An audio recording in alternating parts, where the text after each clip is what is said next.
കുറേ നാളായിട്ട് നമ്മുടെ ഇൻസ്റ്റാഗ്രാമിൽ ട്രെൻഡിങ് ആയി നിൽക്കുന്ന ഒരു കടയാണ് കേച്ചേരിയുള്ള നമ്മുടെ മൊയ്തെടുക്കാൻ്റെ കട. നല്ല ഫ്ലേക്കി പൊറോട്ടയും നല്ല കുറുകിയ ബീഫ് കറി ഉണ്ടെന്നാണ് അറിഞ്ഞത്. നമുക്കൊന്ന് പോയി നോക്കിയാലോ.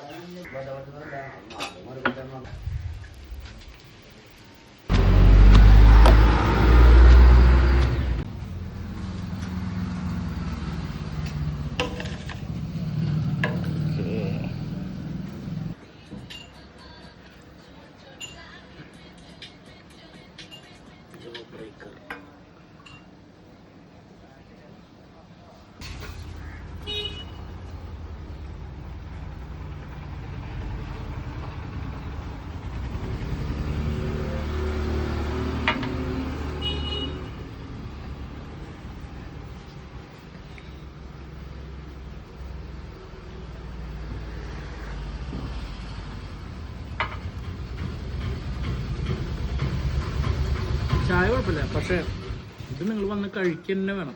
നമുക്ക് എപ്പോൾ വന്നാലും കഴിക്കാൻ പറ്റിയ കാലത്ത് 11 മണി തൊട്ട് ബീഫാവും. വൈകുന്നേരങ്ങളിൽ നമുക്ക് എത്ര മണിക്ക് വന്നാലും ഏകദേശം വൈകുന്നേരം 4 മണി തൊട്ട് റെഡിയാണല്ലേ? 10 മണി വരെ. ഇക്കല്ല ആദ്യം പൊറോട്ടയ്ക്ക് ഉണ്ടാക്കിയിരുന്നത്. ഓക്കെ ഓക്കെ, അങ്ങനെയൊക്കെ. എന്തായാലും നല്ല ഭക്ഷണമായിരുന്നു. ഇനി അടുത്തോട്ടം വരുമ്പോ കാണുന്നത് ശരിക്കും ചില ദിവസം കാണാം. ശരി. ജെന്യുവൻ ആയിട്ടുള്ള അഭിപ്രായം എന്താ വെച്ച് കഴിഞ്ഞാൽ പൊറോട്ട കുഴപ്പമില്ല, ബീഫ് കറി അടിപൊളിയായിട്ടുണ്ട്, ചായ ഓക്കെയാണ്. നിന്റെയോ? ബീഫ് പൊറോട്ട കുഴപ്പമില്ല, ചായ കുടിച്ചില്ല. ഇതാണ് പരിപാടി. അപ്പം അടുത്ത വീഡിയോയിൽ കാണാം.